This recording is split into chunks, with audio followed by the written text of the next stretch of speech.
My name is Eleanor Williams. I'm 73 years old. And I never thought I'd be sitting here. Recording this from a tiny room in Sunny Pines retirement home. My own daughter, Sarah, the child I sacrificed everything for, put me here 6 months ago. She said it was for my safety and well-being. But I overheard her telling her husband it would free up space In their home for their gym equipment. After everything I've done for her, after giving her my entire life. she discarded me like yesterday's newspaper. Well, Sarah, if you're watching this, you should know. I just sold the house. The house you grew up in. The house you thought you'd inherit. And I'm leaving you with nothing. Not a single penny. You'll regret the day you decided your mother was just taking up space. Before we continue, If you enjoy stories about family justice and standing up for yourself, make sure to click that subscribe button.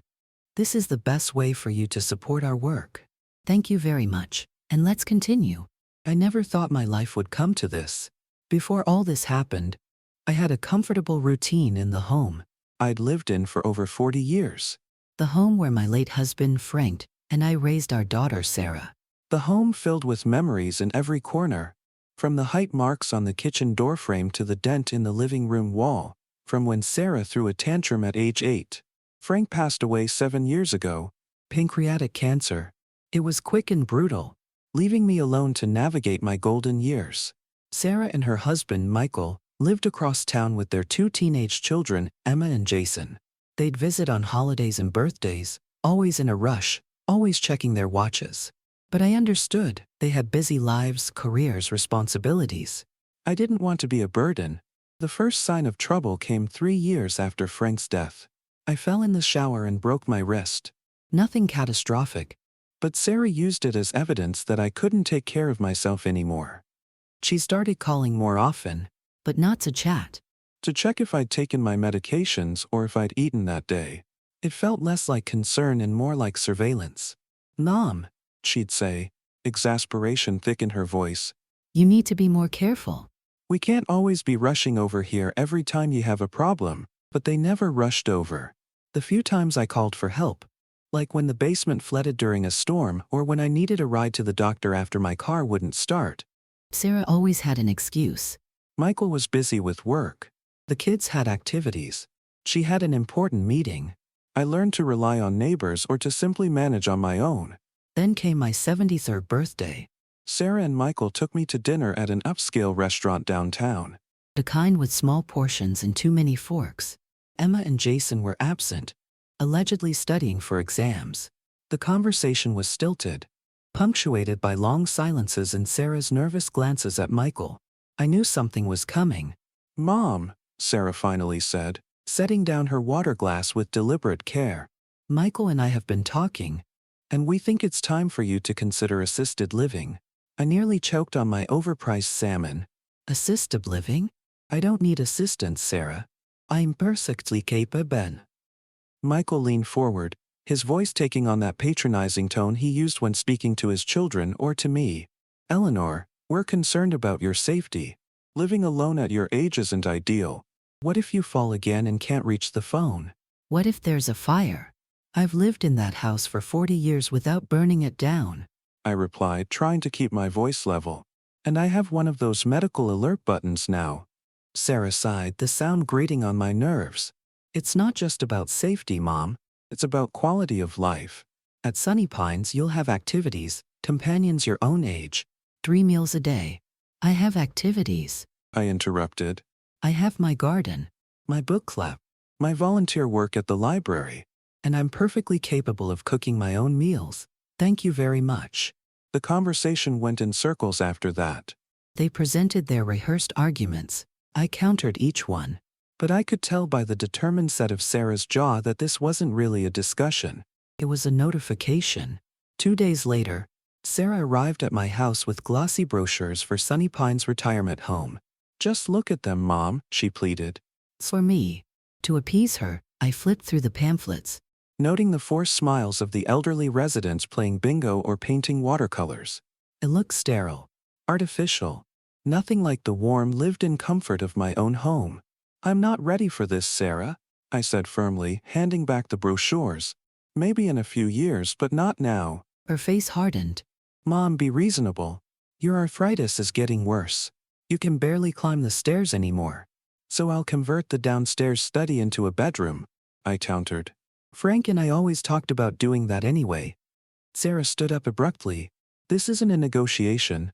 We've already put down a deposit. They have an opening next month. And we've taken it. The betrayal hit me like a physical blow. You did what? Without even consulting me? Sarah, this is my life we're talking about. And it's our lives too, she snapped. Do you know how stressful it is constantly worrying about you? Wondering if today's the day we'll get a call that you've injured yourself, or worse. Michael and I can't live like this anymore. I sat in stunned silence, trying to process her words. All this time, I'd thought I was being careful not to burden them. And here they were, Claiming I was ruining their lives simply by existing independently. I'm sorry my continued survival is such an inconvenience to you, I said coldly. Sarah had the grace to look ashamed, but she didn't back down. That's not what I meant, and you know it. This is for your own good, Mom. The next few weeks were a blur of arguments, tears, and ultimatums. Sarah brought in reinforcements, my doctor, who mentioned that many of his elderly patients thrived in community settings. My neighbor, Mrs. Patterson, who admitted she worried about me being alone. Even Pastor Mitchell, who gently suggested that accepting help is not admitting defeat. But the final straw came one evening when I overheard Sarah and Michael in the kitchen. Thinking I was upstairs resting. Once Mom's settled at Sunny Pines, we can finally convert this place, Sarah was saying. The kids are getting older, they need their space. And you've been wanting a home gym forever. Michael's response was enthusiastic. The main floor has great light for a gym, and Emma could take the master bedroom. She's been complaining about sharing with all her staff. Exactly, Sarah agreed. Plus, no more driving across town every time Mom needs something. It's the perfect solution for everyone. My blood ran cold as their words sank in. This wasn't about my well-being at all. This was about my house. The house Frank and I had purchased as newlyweds. The house we'd lovingly maintained for decades. They wanted to move in the moment I was out of the way. I retreated silently to my room, my mind racing. The house was mine. Frank had left it to me in his will. But he'd also indicated that after my passing, it should go to Sarah. It was the natural order of things, we'd thought. Parents provide for their children even in death. But now, hearing them discuss my home, my life, as if it were already theirs, something hardened inside me. If Sarah saw me as nothing but an obstacle to her plans, perhaps it was time to reconsider the natural order. The next morning I called my attorney, Herbert Goldman. Herb had been Frank's college roommate and had handled all our legal matters for decades. I explained the situation and what I wanted to do. Are you sure about this, Eleanor? Herb asked, concern evident in his voice. This is a significant decision. I've never been more certain, I replied. Can you help me? Herb sighed. Of course. Come by the office tomorrow, and we'll get the paperwork started. When Sarah arrived that weekend with more Sunny Pines paperwork, I surprised her by agreeing to visit the facility. Her relief was palpable. Really? Oh, Mom, that's wonderful. I promise you're going to love it. I smiled thinly. We'll see. Sunny Pines was exactly what I expected.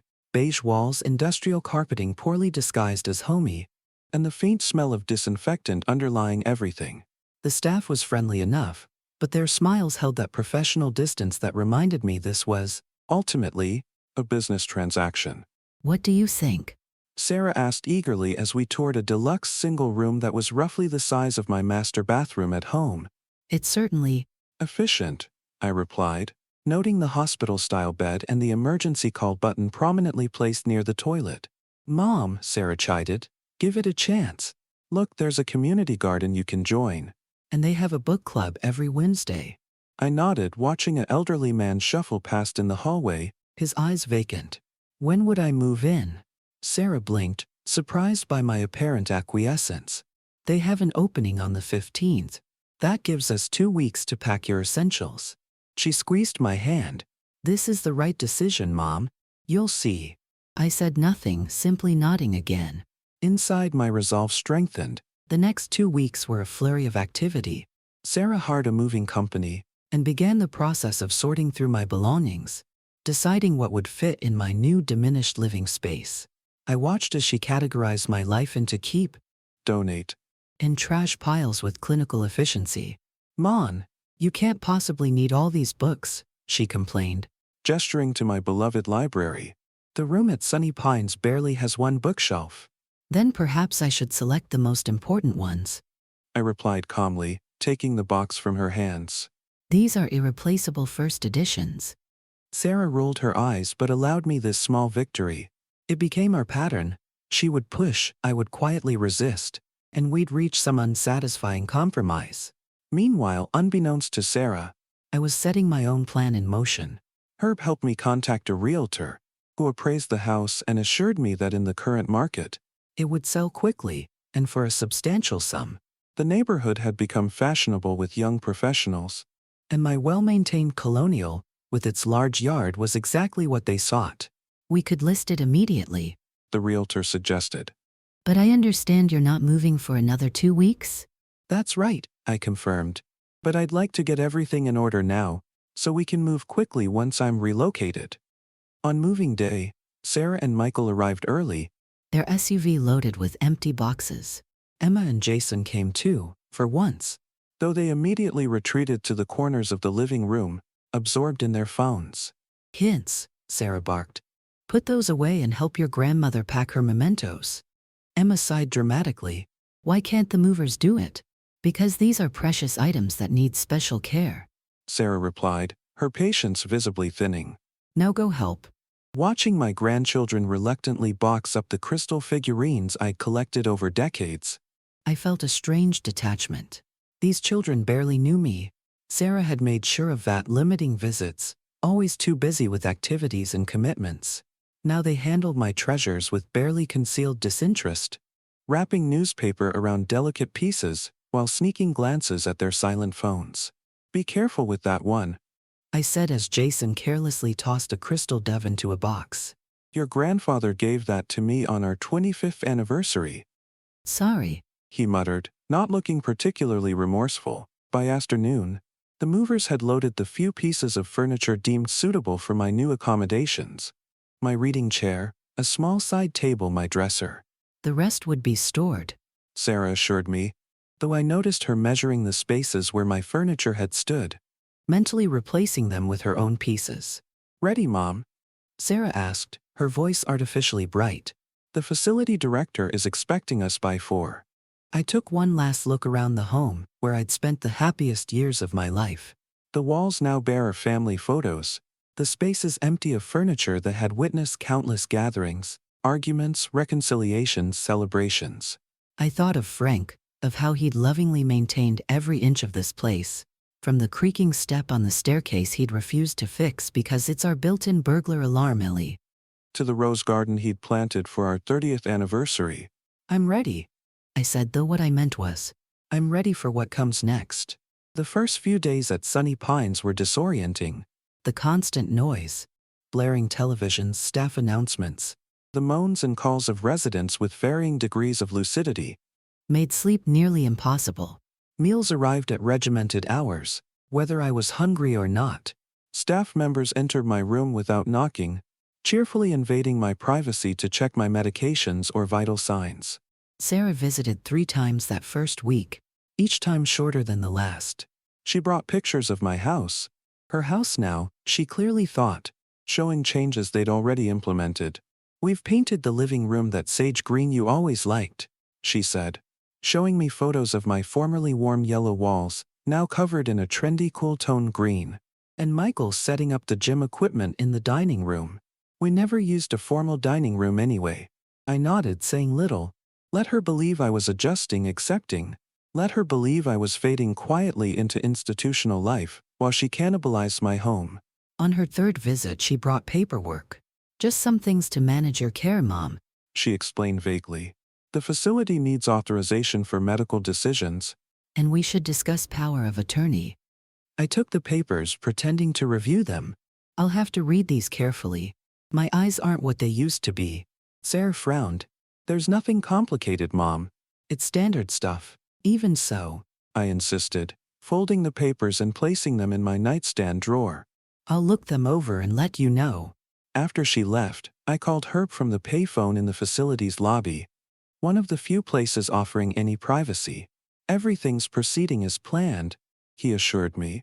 We've received 3 offers on the house, all above asking price. I think we should accept the highest. The buyers are eager to close quickly. Do it. I said without hesitation. And the other arrangements? All in place, Herb confirmed. The trust is established, and the funds will be transferred immediately upon closing. Sarah won't have any claim to them. 2 weeks later, Sarah arrived for her now weekly visit, her face thunderous. She thrust her phone toward me, displaying an email from my neighbors, the Hendersons. "What is this?" she demanded. "The Hendersons are asking if I know who bought our house. They say there's a sold sign in the yard and strangers measuring for curtains." What's going on, Mom? I met her gaze steadily. I sold the house, Sarah. The closing was yesterday. Her face went through a remarkable series of transformations. Confusion, disbelief, and finally fury. You what? You can't sell the house. That's My house, I finished for her. my name on the deed. My decision to make. But what about us? Where will we live? We've already given notice on our rental. The landlord has new tenants coming next month. I shrugged, surprised by how little her distress moved me. That sounds like a predicament. Perhaps you should look into assisted living. I hear it's quite comfortable. Sarah collapsed into the visitor's chair, her face pale. Mom, this isn't funny. We had plans. We were going to move in, take care of the place, be there for you. No, I interrupted, my voice firm. You were going to take what was mine before I was even gone. You were going to convert my home, the home your father and I built together, into a gym and extra bedrooms while I rotted away in this glorified hospital. That's not fair. We're doing what's best for everyone. Best for you, I corrected. Not for me. Never for me. Sarah's eyes narrowed. The money then. Where is it? That's my inheritance you've just liquidated. I smiled thinly. Your inheritance? You seem to be operating under the misconception that you're entitled to my assets before my death. That's not how inheritance works, dear. So what did you do with it? She demanded. Where's the money from the sale? Safe, I replied simply.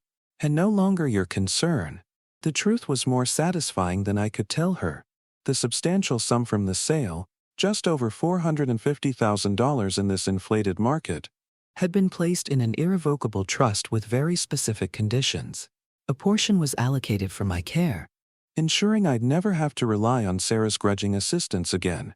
But the bulk was divided into educational trusts for Emma and Jason, accessible only when they turned 25, and only for education or starting a business. Nothing for Sarah. Nothing for Michael. Nothing for their gym equipment or extra bedrooms. Sarah stood up, shaking with rage. You can't do this. I'm your daughter.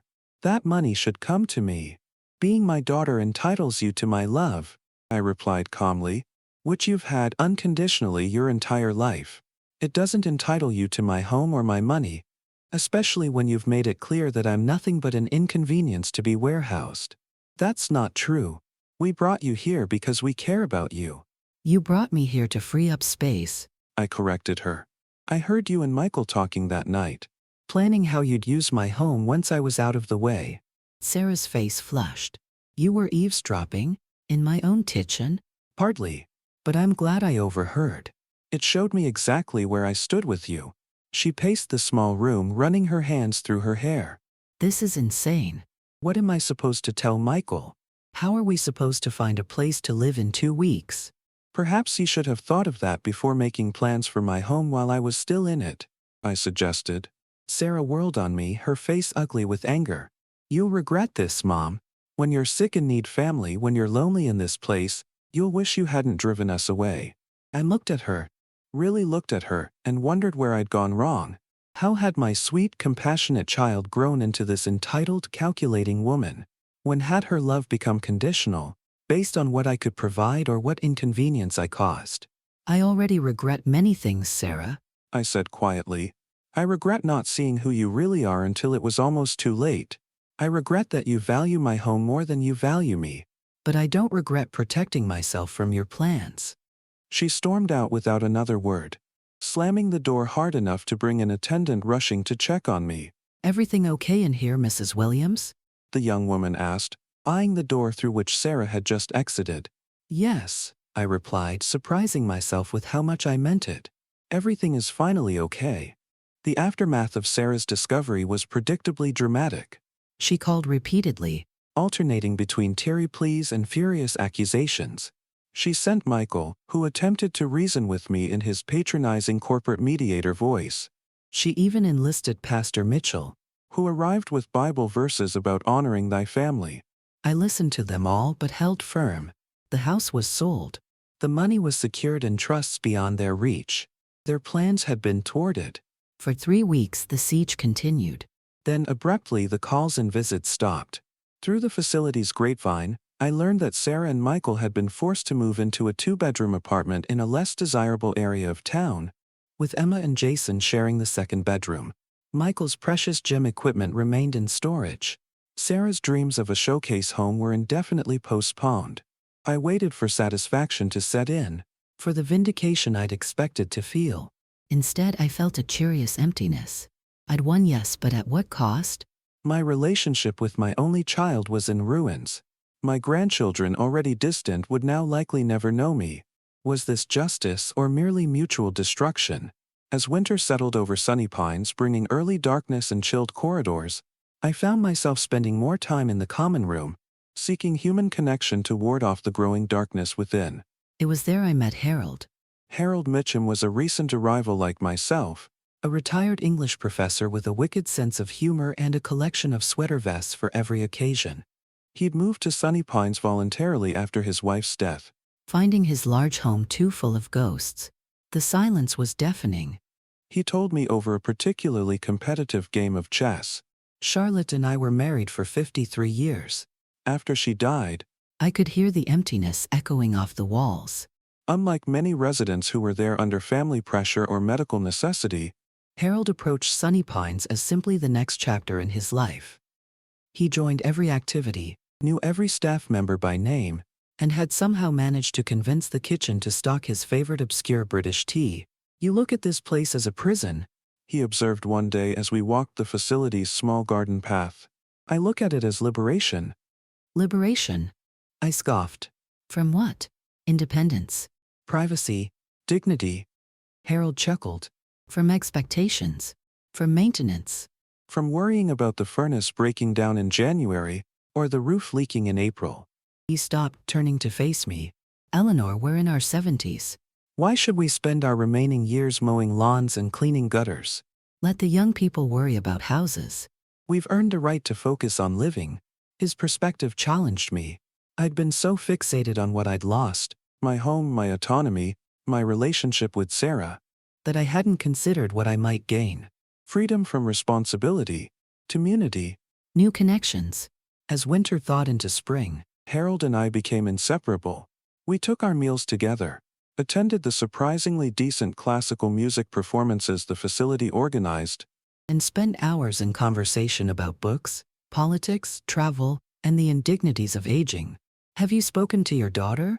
He asked one evening as we shared contraband wine he'd somehow smuggled past the front desk. I shook my head. Not since the final confrontation 3 months ago. And you're content with that? His eyes, still sharp despite his years, studied me carefully. I'm resigned to it, I replied after consideration. She made her choice when she prioritized my house over my happiness. Harold sipped his wine thoughtfully. Families are complicated. My son didn't speak to me for 5 years. After I remarried following his mother's death. Thought I was betraying her memory. What happened? His wife got pregnant.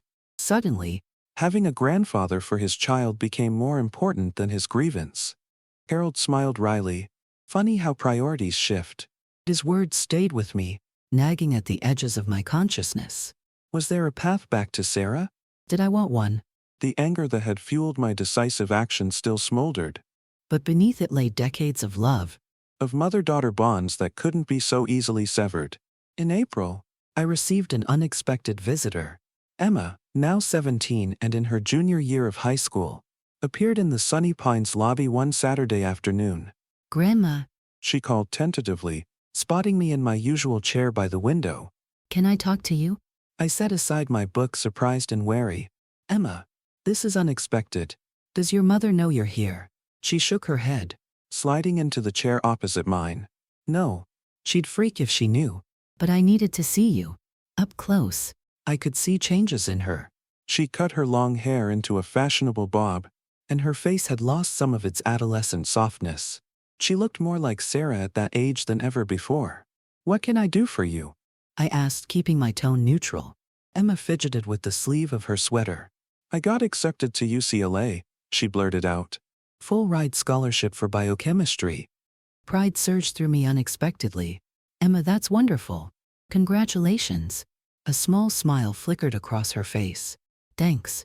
That's actually why I'm here. Mom and Dad can't afford to help with living expenses, or anything not covered by the scholarship. They're still trying to save for a new house, and things are tight with the apartment and all. I nodded, beginning to see where this was heading. And you thought I might help financially? Emma's cheeks flushed. I wasn't going to ask directly. That would be weird. Especially after everything that happened. But Jason told me you sold the house for a lot of money. And I just thought that perhaps your grandmother might want to support her granddaughter's education? I finished for her. Something like that, she admitted. I studied her face, searching for signs of Sarah's calculation or Michael's entitlement. Instead, I saw only nervous hope and the vulnerability of a young person on the cusp of adulthood. What does your mother say about you coming here?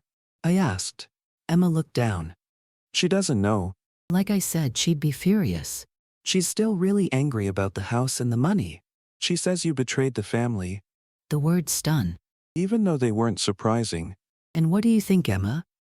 She considered the question seriously. I think everyone messed up. Mom shouldn't have made plans for your house like that. That was presumptuous. But maybe selling it without telling her wasn't the best way to handle it either. Her assessment was surprisingly measured for someone her age. I felt a flicker of hope.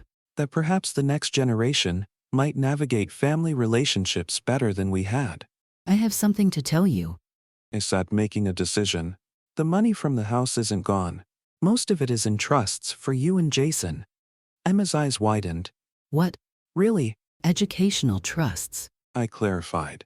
Accessible when you turn 25, or earlier for educational expenses. UCLA would certainly qualify. So I can use it for college? The hope in her voice was palpable. For college, yes. For housing, books, whatever you need to succeed. I reached out and took her hand. I always intended to support your education, Emma. Your mother's actions didn't change that. Tears welled in her eyes. Thank you, Grandma. I don't know what to say. You don't need to say anything. But I would like to ask a favor. What? Tell your mother what I've told you. Let her know that while her inheritance may be gone, her children's futures are secured. Perhaps knowing that might begin to heal this rift between us. Emma hesitated. She's really hurt, Grandma. And stubborn. As am I admitted. But perhaps it's time for one of us to extend an olive branch. After Emma left, promising to relay my message, I found Harold in the community garden, tending to the tomato plants he'd insisted on planting despite the staff's dubious support of resident-led agriculture. My granddaughter came to see me, I told him, settling onto the bench beside his gardening project. The plot thickens, he quipped, wiping soil from his hands. What did the young lady want? I explained Emma's visit, the revelation about the trusts, and my request that she communicate with Sarah. A bold move, Harold commented. Do you think she'll do it? I don't know, but it felt right to try. He nodded thoughtfully. You know, Eleanor, revenge is like this garden. Initially satisfying to cultivate, but ultimately requiring constant maintenance. Reconciliation, on the other hand, can grow wild without our interference, once the seed is planted. That's remarkably profound for a man with dirt on his nose, I teased. He grinned, unrepentant. Former English professor, remember? I'm contractually obligated to speak in metaphors at least 3 times daily. 2 weeks passed with no word from Sarah or Emma. I tried not to let disappointment take root, focusing instead on the community garden with Harold, the book club I'd finally joined, and the watercolor class I'd reluctantly admitted had therapeutic value. Then one evening as I was preparing for bed, my phone rang. Sarah's name flashed on the screen. I answered with trepidation. Tillo. Non. Her voice was stiff, formal. Emma told me about the trusts. I thought she might. A long pause stretched between us, laden with unsaid words. Finally Sarah spoke again. Why didn't you tell me that's what you were doing with the money? Would it have mattered? I asked honestly. You were angry about losing the house. About losing what you thought was your inheritance. I was angry about being blindsided, she countered. About making plans based on assumptions, then having everything appended. The way I felt when you decided to put me in Sunny Pines without real consultation? I couldn't keep the edge from my voice. Another silence, this one heavier than the last. I didn't handle that well, Sarah admitted finally, the words clearly difficult for her. I thought I was doing what was best for everyone, but I didn't really consider what was best for you. The admission, small as it was, felt like a breakthrough, and I could have discussed the house sale with you before proceeding. That would have been more considerate. So we both messed up, Sarah concluded. So it seems. She sighed, the sound carrying years of complicated emotions. I miss you, Mom. The kids miss you too. Even though they'd never admit it. Jason asked last week if we could visit you. I'd like that, I said softly. I miss you all too. Can we try again? Start fresh. The question hung in the air between us, fragile and hopeful. I thought of Harold's words about reconciliation growing wild once planted. Perhaps this was the seed. Yes, I answered. I'd like that very much. The visit, when it came, was awkward at first. Sarah, Michael, Emma, and Jason arrived on a Sunday afternoon, bearing grocery store flowers and strained smiles. We sat in the Sunny Pines Visitors Lounge, making stilted conversation about the weather and Jason's baseball team. Eventually, Harold appeared, his impeccable timing suggesting he'd been lurking nearby, waiting for the right moment to intervene. You must be the famous Sarah, he declared, extending his hand with professorial confidence. Eleanor has told me so much about you. Sarah shook his hand, visibly thrown by his presence. And you are? Harold Mitchum, fellow resident gardening enthusiast, and your mother's. What's the term the kids use these days? Significant other. I felt heat rise to my cheeks. Harold, we haven't discussed any such designation. He winked at me. Hasn't we? My mistake. Friends and constant companion. Partner in crime. His irreverence broke the tension, and soon Sarah was laughing at his outrageous stories of Sunny Pines after dark. When the staff thought all the elderly folks were safely tucked in bed. As the afternoon progressed, I watched my family relax, the rigid formality giving way to something closer to our old dynamic. Jason showed me a video of his latest baseball game on his phone. Emma talked excitedly about her UCLA plans. Even Michael thawed somewhat, asking Harold about his gardening techniques with genuine interest. When they prepared to leave, Sarah hung back as the others headed to the car. Mom, she began hesitantly. I've been thinking. The apartment is crowded, and with Emma leaving for college next fall. My guard immediately rose. Sarah. She held up a hand. Let me finish. You seem happy here. Happier than I expected. You have Harold and your garden and what looks like a full social calendar. But if you ever want to come stay with us for a weekend or a holiday or just because, there's room. We'll make room. The offer, imperfect as it was, represented a significant shift. Not we want your house, but we want you in our home. Not you're taking up space. But we'll make space for you. Thank you, I said sincerely. I'd like that. Perhaps for Thanksgiving. Sarah smiled, a real smile that reached her eyes. Thanksgiving would be perfect. Harold is welcome too, of course. After they left, I found Harold waiting in our usual spot in the garden, a knowing look on his face. Successful family reunion, he inquired. A beginning, I qualified. We've been invited for Thanksgiving. We. His eyebrows rose in exaggerated surprise. My, how quickly I've been adopted into the Williams clan. I laughed, feeling lighter than I had in months. Don't get ahead of yourself, Professor. You haven't experienced a Williams family holiday yet. You might run screaming back to your tomato plants. I doubt that very much, he replied, his expression softening. I think your family, complicated as it may be, is exactly where you belong at least part of the time. The rest of the time, well? He gestured to the garden, to sunny pines beyond, to the life we were building in this unexpected place. This isn't so bad, is it? Looking around at the blooming flowers, the other residents chatting on benches, the staff member who waved cheerfully as she passed, I had to admit the truth. No, I agreed. It isn't so bad at all. The house was gone, yes, the physical repository of decades of memories. But perhaps what mattered wasn't the structure itself, but the relationships it had sheltered. Those could be rebuilt, nurtured, tended like Harold's stubborn tomatoes, growing in unlikely soil against institutional odds. I had no illusions that everything was fixed with Sarah. We had decades of patterns to unlearn, wounds still tender to the touch. But we had taken the first step back toward each other, and for now that was enough. As for me, I was discovering that life at 73 still held surprises. That love could blossom in a retirement home garden. That sometimes losing everything you thought mattered could lead to finding what truly does. My name is Eleanor Williams. I'm 73 years old and this isn't the life I planned. But standing here in the fading light of a spring evening, Harold's hand warm in mine, the knowledge that my family is finding its way back to me, I can finally say, it's the life I'm choosing, and that makes all the difference.